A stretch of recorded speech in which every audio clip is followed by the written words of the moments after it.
overawed, let me be very honest. There have been such beautiful speeches here that I can't dream of matching them, but I'm going to share a story with you. Whenever we talk about history, we talk about our heroes, don't we? But we never talk about our unsung heroes. Why don't we talk about these unsung heroes? Because they are not part of history. Today I'm going to share with you the story of one of these unsung heroes. And I would like you to please pay attention and derive your own meaning out of this little story and take this forward in your life. I'll take you to September 2005. We are at the Wagah border. A lot of people there. There is some agreement between the government of Pakistan and the government of India. There is some exchange of Indian prisoners and Pakistani prisoners. So there is a group of Pakistani prisoners who are allowed to come in. The gates open, as you can all you imagine. The gates open and these group of people, all sizes and shapes and ages, are allowed to walk through. Now most of them are carrying a guttery or a bag on their back.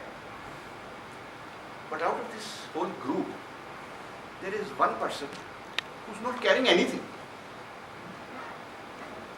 He's just walking with the rest of them.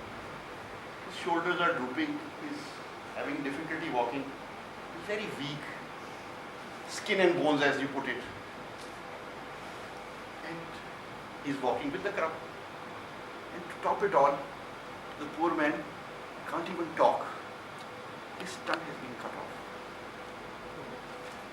He's mumbling around. He moves with the crowd to the customs, to the army people where they are, to check out and let them in. But there's one thing strange about him. He's got very sharp, piercing eyes. Better than all of them around.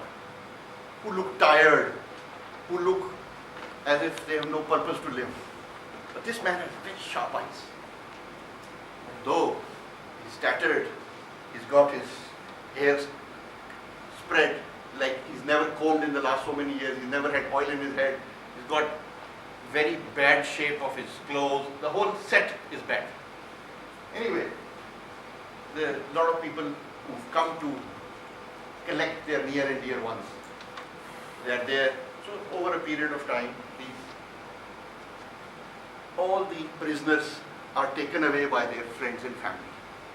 They take them away, they drive them away. But this fellow is left alone. He's got nobody around to pick him up. So he's left alone and he doesn't know where to go. And he can't speak.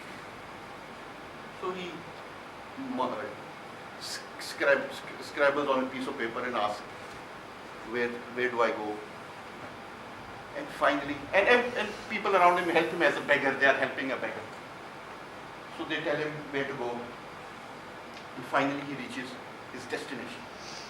Where is his destination? Is the army checkpost in Azad Kashmir. The regiment there. And he goes to the regiment commander and suddenly gains strength in his bones and he puts him to and salutes, but he can't speak. And then he presents a slip to the battalion commander, which states, Sipahi Maqbool Hussain, Peti number 33542, reporting to duty. That's what is written on the piece of paper. So the man is shocked. How come this man who can't even stand straight is coming and claiming to me that I am reporting on duty? Nevertheless, he goes and tells his assistant to go and check the records. They take a lot of time looking for the records, and finally they manage to find the record. And to their surprise, he's correct. He was in the army. Now, when they find out, they are all saluting him with awe and with reverence. This is a great man. He's come up after 40 years. And this is a story attached to it. There is a sad story attached to it. This man, along with his group of soldiers, with Captain Sher Mohammed, that's part of the story, has gone into the Indian territory, and they're coming back after destroying an ammunition dump. They're coming back. And as they are coming back, there is a skirmish. They come across Indian soldiers, and there is a crossfire. Now in this crossfire, the man is responsible for the wireless set. He's carrying on his back the heavy wireless set. He's also carrying a gun. He gets shot. The rest of the soldiers want to carry him back to the Pakistan border. And he says that don't carry me along because I will reduce your speed and they'll catch up and they'll kill you all. But they all insist that no, you must come. Now realizing that these guys are not going to leave me behind. So he stealthily, while they are not looking, he throws himself into a ditch where nobody can see him. Now the soldiers are looking around for him. They can't find him. They keep shouting for his name and they can't find him. So after a while, they are forced to leave because the enemy is catching up. Now he sets up his gun again to make sure that his fellow soldiers get across the border safe. And he is ready to fire and he starts shooting them. And obviously there's a larger crowd. He gets injured, further injured, and then they capture him. They take him as a prisoner of war. Now, the war ends.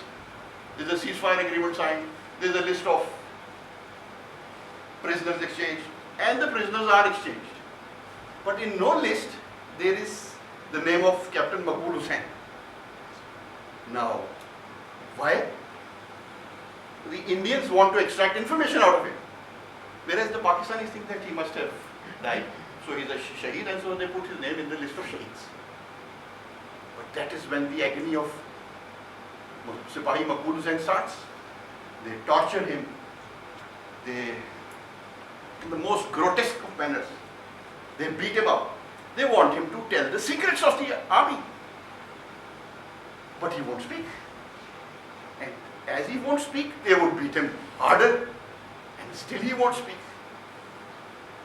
They tried everything. They locked him up in a 4x4 cage where he couldn't sleep or stand or anything. But he still won't speak. They kept on beating him.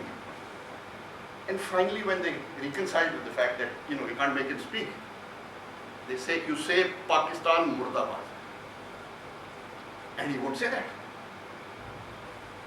So they beat him up so much, finally they had to conclude that this man is a madman. He said, yes, I am a madman.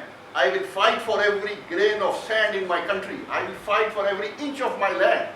But I will never say Pakistan Murdabad. I will say Pakistan Zindabad. And to this they got mad. They hit the roof. What to do with this man?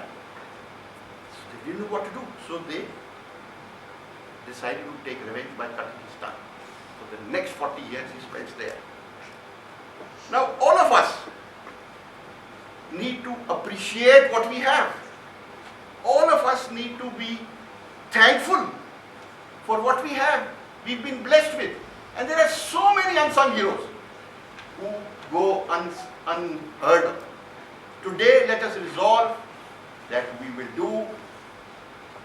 will not ask for what this country has given us, but think and act.